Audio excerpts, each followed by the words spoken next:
Gimana? Ya, oke. Tanaman ada yang bisa membantu lagi jawab? Oke, flora itu tanaman ya anak-anak. Kalau misalnya fauna? Hewan, siap. Nah, yang kedua, kenapa flora dan fauna sangat penting bagi kehidupan manusia? Oke, karena itu sumber ya, sumber kehidupan kita. Nah, yang ketiga, apa perbedaan flora dan fauna? Kalau flora adalah tanaman ya, kalau fauna hewan. Nah, di sini ada motivasi salah satu yang membacain yang cewek yang di tengah, yang pakai masker. Bacain, jangan takut mencoba.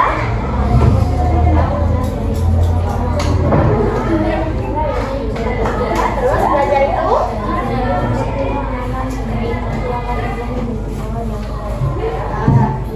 kamu hebat.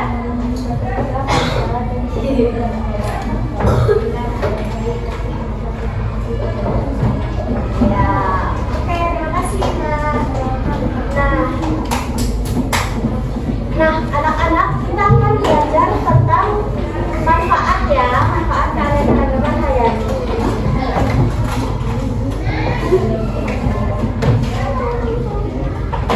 Sebelumnya, Ibu akan membacakan tujuan pembelajaran kita pada pagi hari ini. Yang pertama, melalui alfabet berbasis masalah konseptual, peserta didik dapat memahami manfaat keanekaragaman hayati beserta persebarannya dengan benar. Yang kedua, melalui kegiatan diskusi, peserta didik dapat mengidentifikasi keanekaragaman hayati yang ada di daerahnya dengan tepat. Nah, anak-anak diminta untuk menyimak video dulu ya.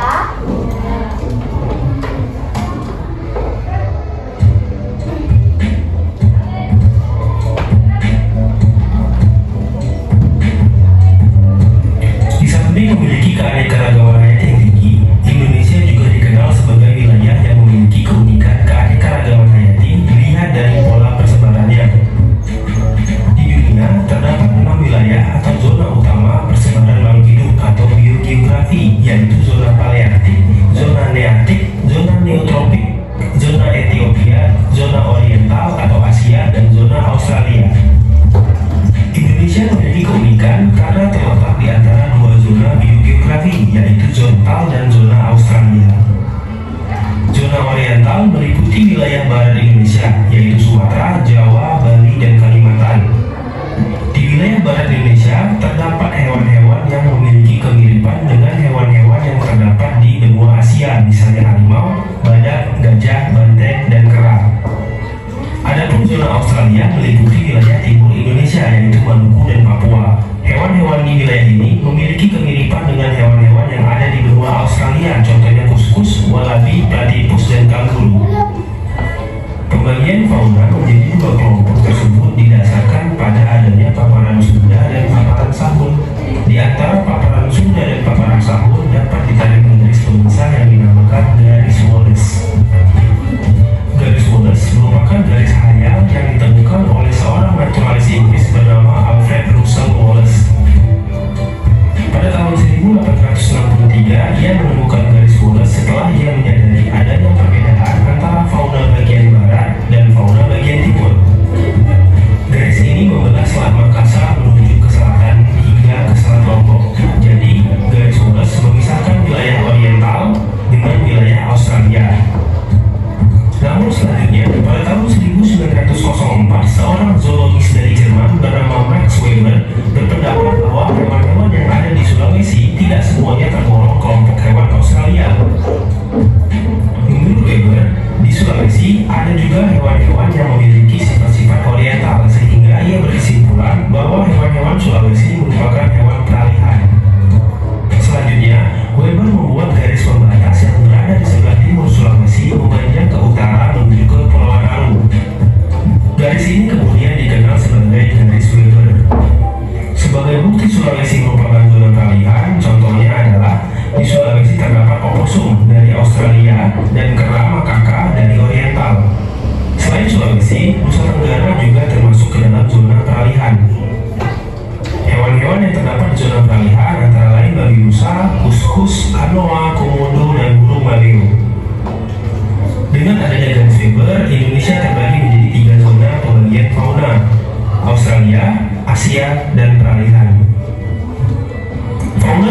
oriental yang meliputi Sumatera, Jawa, dan Kalimantan, serta pulau-pulau di sekitarnya memiliki ciri-ciri sebagai berikut. Yang pertama, banyak spesies mamalia berukuran besar seperti badak, gajah, banteng, dan harimau. Yang kedua, terdapat berbagai macam jenis kera, terutama di Kalimantan yang paling banyak memiliki primata, misalnya orangutan, kukang, dan bekantan. Yang ketiga, burung-burung dapat berkicau, tetapi warnanya tidak seindah burung yang berada di zona Australia, misalnya jalak Bali, murai, ayam hutan, dan ayam pegar. Flora di zona oriental memiliki ciri-ciri yang mirip dengan ciri-ciri tumbuhan Asia, contohnya tumbuhan jenis meranti-merantian, berbagai jenis rotan, dan berbagai jenis nangka. Hutan hujan tropis terdapat di bagian tengah dan barat Pulau Sumatera, serta sebagian besar wilayah Kalimantan. Hal ini disebabkan sejarah geologi bahwa dulu dataran Sunda bergabung dengan benua Asia. Di dataran Sunda banyak dijumpai tumbuhan endemis, yaitu tumbuhan yang hanya terdapat di tempat tertentu dengan batas wilayah yang relatif sempit dan tidak terdapat di wilayah lain. Contohnya adalah bunga Rafflesia armati, hanya terdapat di perbatasan Bengkulu, Jambi, dan Sumatera Selatan, serta anggrek tin Soeharto yang hanya tumbuh di Tapanuli Utara, Sumatera Utara. Fauna daerah Indonesia bagian timur, yaitu Papua, Maluku, dan Nusa Tenggara, relatif sama dengan Australia. Ciri-ciri yang dimilikinya adalah sebagai berikut. Yang pertama, mamalia berukuran kecil. Di Papua, terdapat kurang lebih 110 spesies mamalia, misalnya kuskus dan opossum. Di Papua juga terdapat 27 hewan penggerak atau rodensia, dan 17 diantaranya merupakan spesies endemis. Yang kedua adalah hewan bergantung. Di Papua banyak ditemukan hewan bergantung atau marsupialia, contohnya seperti kanguru. Ciri selanjutnya, tidak terdapat spesies kera. Spesies kera tidak ditemukan di daerah Australia, tetapi di Sulawesi ditemukan banyak hewan endemis, misalnya primata primitif, Tarsius spectrum, musang, babi rusa, anoa, maleo, dan beberapa jenis kupu-kupu. Selanjutnya adalah jenis burung. Jenis burung berwarna indah dan beragam. Papua memiliki koleksi burung terbanyak dibandingkan pulau-pulau lain di Indonesia, kira-kira 320 jenis, dan setengah diantaranya merupakan spesies endemis, misalnya burung cendrawasih.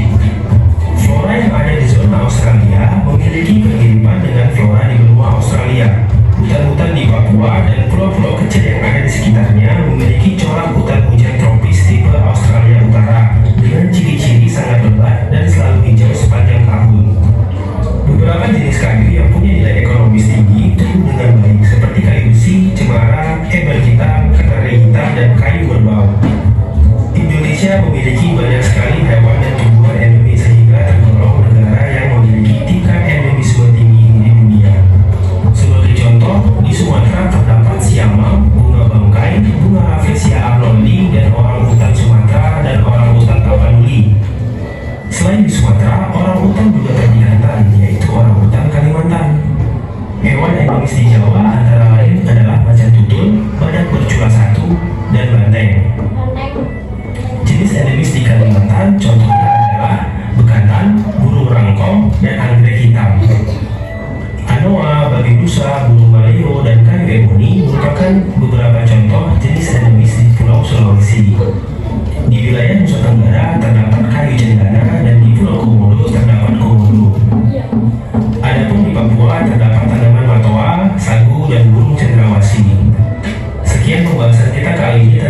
genetik, dan ekosistem di suatu wilayah. Indonesia merupakan salah satu negara dengan tingkat keanekaragaman hayati yang tinggi di dunia. Selanjutnya, nah, coba anak-anak amati gambar yang ada di depan. Amati ya, makhluk hidup apa saja yang anak-anak temukan? Bebek, ikan, termasuk monyet. Dua anak tua. Ada banyak ya. Ada burung, gajah, rusa, ada katak, ada beruang, ya, itu termasuk ke mana? Ya. Selanjutnya. Nah, anak-anak, macam-macam makhluk hidup yang anak-anak temukan merupakan keanekaragaman jenis atau spesies. Makhluk hidup ini juga bisa di lingkungan yang bermacam-macam seperti hutan, sungai, dan laut yang merupakan keanekaragaman ekosistem. Nah, di sini ada keanekaragaman hayati dibagi menjadi 3 tingkatan. Tingkatan yang pertama, keanekaragaman genetik, yaitu perbedaan gen dalam satu jenis makhluk hidup yang mempengaruhi ukuran, warna, rasa, dan ciri fisik. Contohnya, variasi genetik pada ayam menghasilkan berbagai jenis ayam seperti ayam kampung, ayam ras petelur, dan ayam broiler. Jadi anak-anak paham nggak keanekaragaman genetik apa? Contohnya seperti misal pada ayam ada jenis ayam kampung, ayam ras petelur, dan ayam broiler. Kalau misalnya ikan, berarti apa keanekaragaman genetiknya? Misalnya ada ikan cupang, ikan nila, ikan nila, dan lain sebagainya. Yang kedua, keanekaragaman jenis atau spesies, yaitu variasi jenis atau spesies yang ada di suatu wilayah, seperti gajah, rusa, ikan, bebek, harimau, dan burung. Yang ketiga, keanekaragaman ekosistem, yaitu variasi lingkungan tempat hidup makhluk hidup seperti hutan, sawah, sungai, dan laut. Nah, berarti tadi keanekaragaman tingkatannya ada 3, yaitu apa saja? Yang pertama, keanekaragaman genetik. Yang kedua,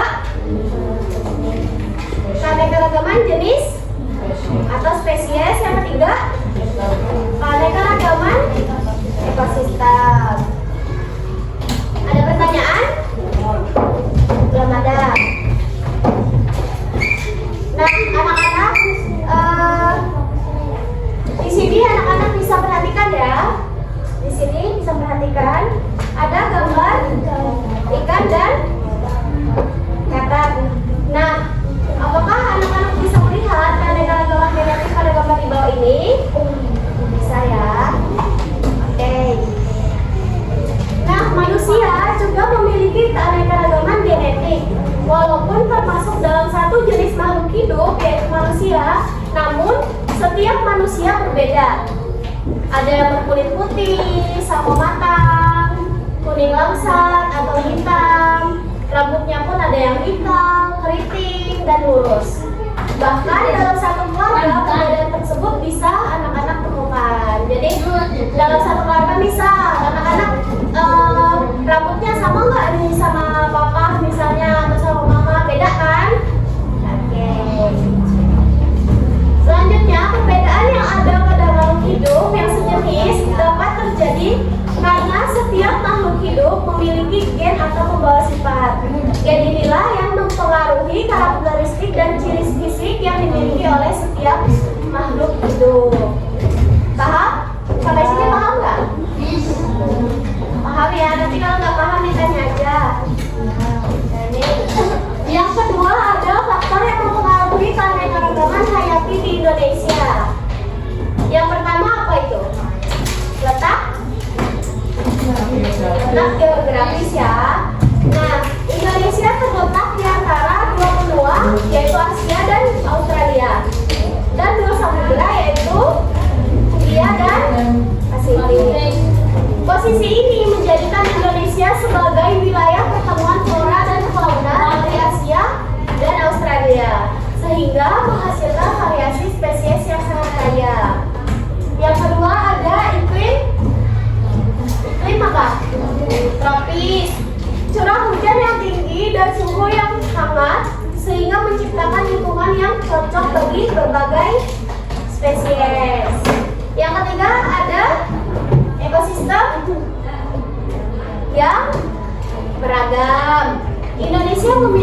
berbagai jenis ekosistem seperti hutan, laut, sungai, rawa, dan padang rumput.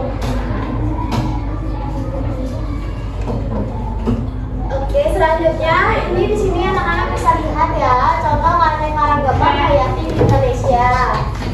Ada flora atau tumbuhan, yaitu ada Rafflesia arnoldii, bulan, cengkeh, lalu ada fauna harimau Sumatera, burung cendrawasih, orang hutan, dan komodo.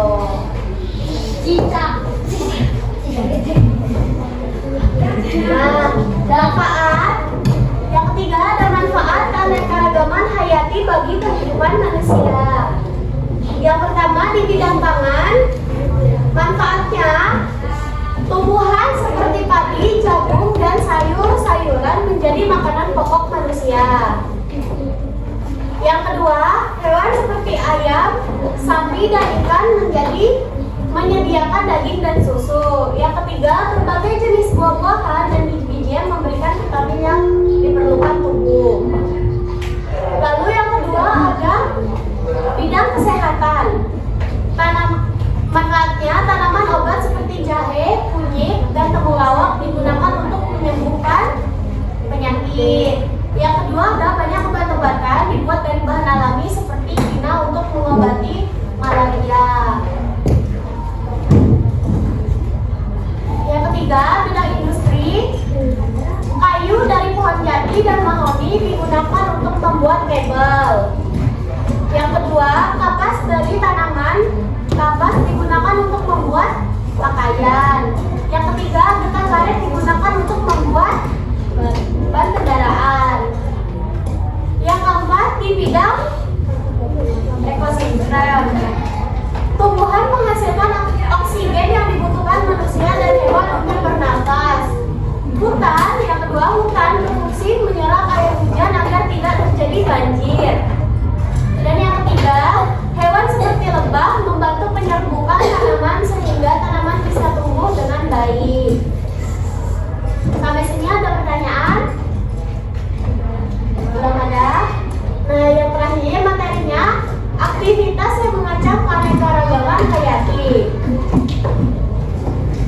Ada banyak ya anak-anak aktivitas manusia yang dapat merusak keanekaragaman hayati tersebut. Yang pertama ada penebangan hutan secara liar. Contohnya hutan ditebang untuk dijadikan lahan pertanian atau pemukiman, banyak ya seperti itu. Nah, yang kedua ada hilangnya hutan menyebabkan satwa liar kehilangan tempat tinggal. Nah, yang kedua aktivitas manusia yang kedua yaitu perburuan liar. Beberapa hewan diburu secara berlebihan untuk diambil kulit, tanduk, atau dagingnya. Contoh hewan yang terancam punah akibat perburuan liar adalah harimau dan badak. Aktivitas manusia yang ketiga yang dapat merusak yaitu pencemaran lingkungan. Contohnya misal limbah dari pabrik, sampah plastik, dan minyak di laut mencemari habitat makhluk hidup. Pencemaran air menyebabkan banyak ikan mati dan sulit berkembang biak. Yang keempat, aktivitas manusia dapat merusak yaitu alih fungsi lahan. Hutan diubah menjadi perkebunan sawit atau pemukiman tanpa memperhatikan keseimbangan lingkungan. Banyak spesies tumbuhan dan hewan kehilangan tempat tinggal. Yang kelima, perubahan iklim. Suhu bumi semakin panas akibat pemanasan global. Beberapa spesies hewan dan tumbuhan tidak bisa bertahan hidup dalam suhu yang terlalu panas. Udah bosan? Bosan ya? Terakhir ya, ini anak-anak, upaya pelestarian keanekaragaman hayati. Agar keanekaragaman hayati tetap terjaga, kita perlu melakukan beberapa hal, yaitu sebagai berikut. Yang pertama ada melindungi hutan dan habitat alami, yaitu tidak menebang pohon sembarangan. Yang kedua, menanam kembali pohon yang telah ditebang atau reboi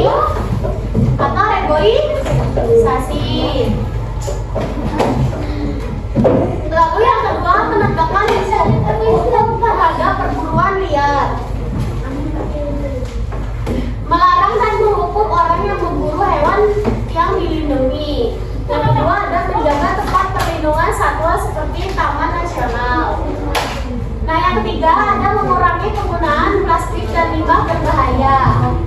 Yang keempat, upayanya yaitu menerapkan pertanian dan industri ramah lingkungan. Dan yang terakhir, meningkatkan kesadaran masyarakat tentang pentingnya keanekaragaman hayati. Seperti itu anak-anak. Ada pertanyaan? Belum ada. Oke, tepuk semangat dulu deh. Tepuk semangat.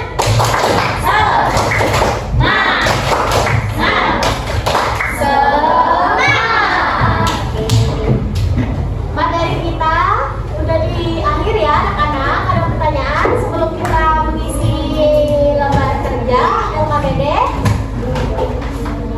Nanti kalau ada pertanyaan boleh ya. Nah, anak-anak di sini ada LKPD yang harus anak-anak kerjakan ya. Tapi mengerjakannya dalam bentuk kelompok. Pilih ya. Kita akan membuat 4 kelompok ya. Isi. Ya, isi siswanya dari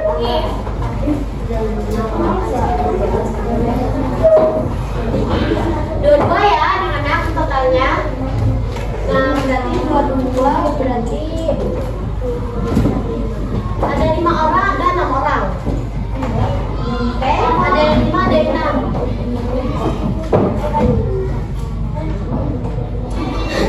Ayo, mau dipilih sendiri, berhitung, pilih sendiri atau dipilih 5 atau 6? Oke, pilih sendiri ya. Silakan dipilih kelompoknya. Oh, Bumi.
Nama-namanya kelompok 1. Ya, kelompok 1.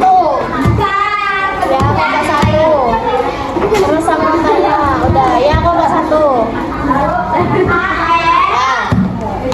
Isi itu apa? Yang pertama apa? Yang ada di sekitar, yang ada di sekolah. Kalau di sekolah apa aja? Tanaman apa? Hah? Ya, tanaman apa? Batoa, tulis.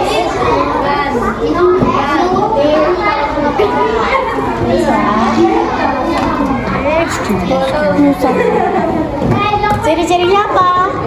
Batangnya? Daunnya?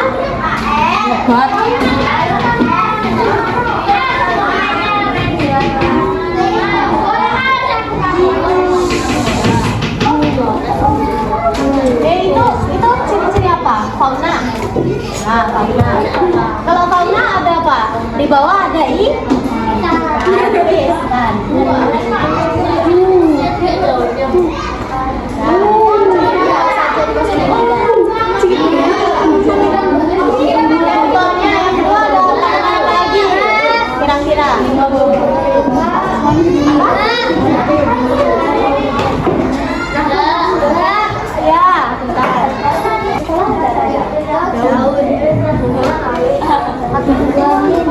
Cabai. Nah, itu tulis. Kelengkeng itu cabai. Jambu. Ini apa jambu? Jambu. Itu kok apa sih?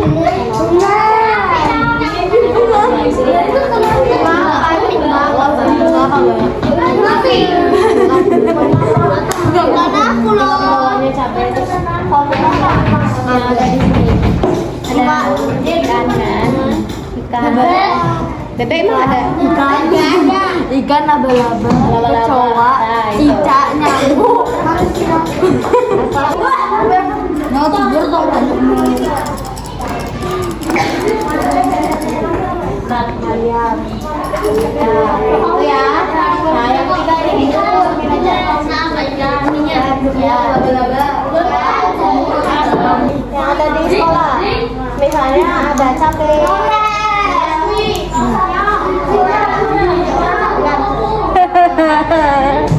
Dia rasa nangis.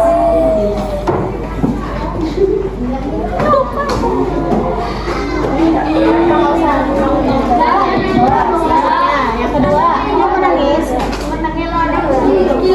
Yang kedua.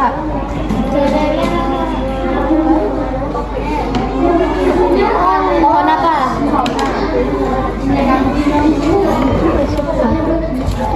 Yang di rumah boleh, yang di rumah juga boleh. Pohon apa? Di rumah ada pohon apa? Pohon jambu.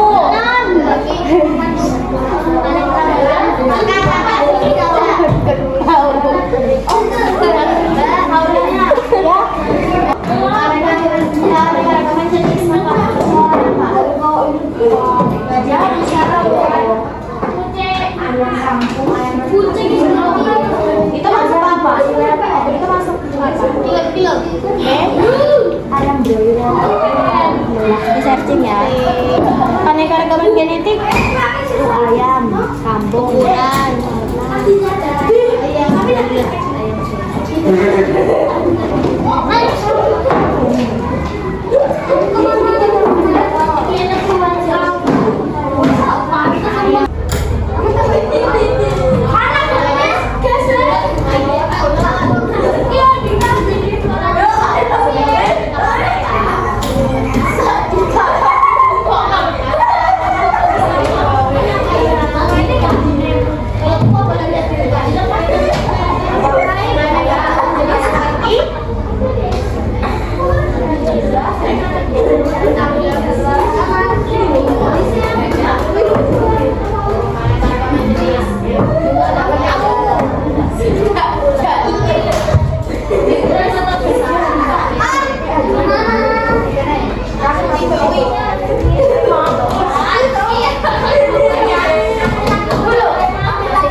Pegang dulu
ya.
di bawah ini.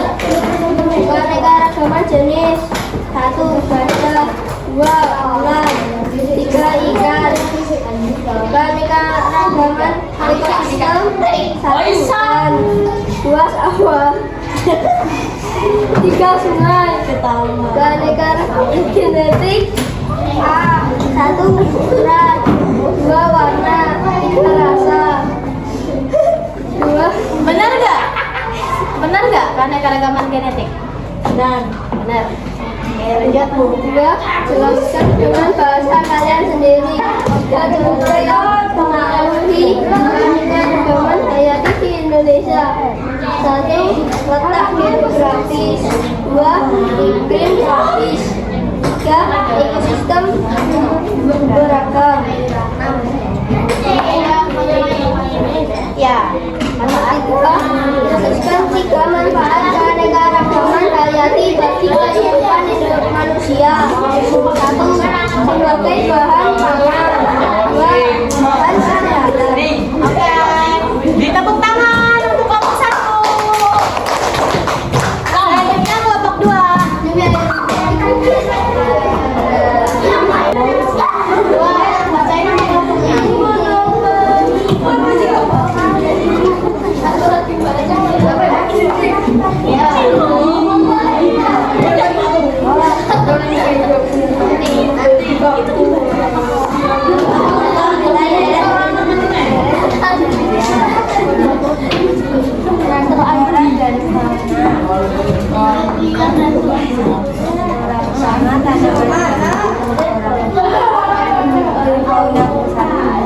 Bacain nama kelompoknya.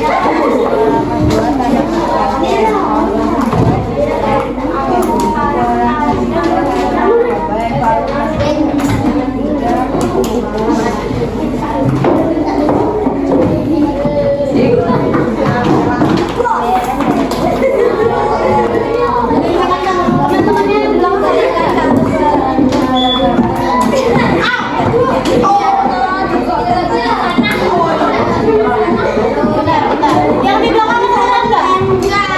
Enggak kan? Sekarang lagi. Burung, B. Bebek, C. Gajah, ular. Keanekaragaman ekosistem: A. Hutan, B. Laut, A. Ukuran, B. Rasa, C. Warna. Jelaskan dengan bahasa kalian sendiri. Mengenai keanekaragaman hayati di Indonesia.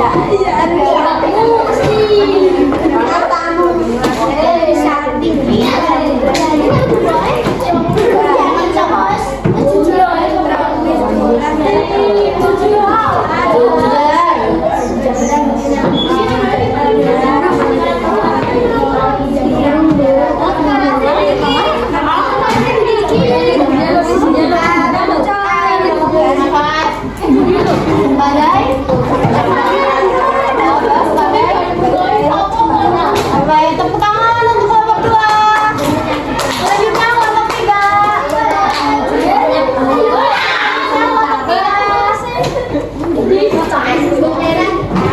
Ayo, sini ke depan. Sendirian. Ya, sini. Gak apa-apa, ada 2.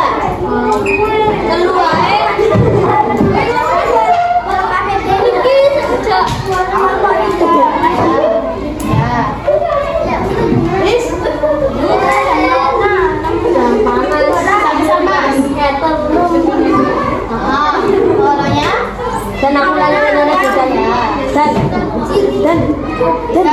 Dan yang kedua ada floranya raffles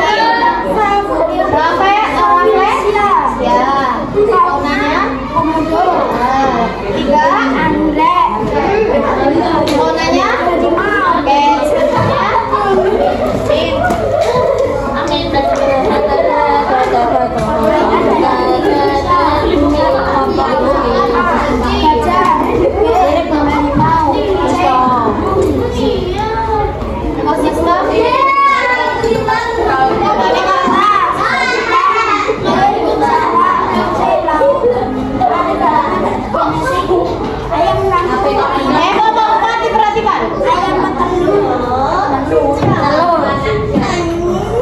habis ini kalian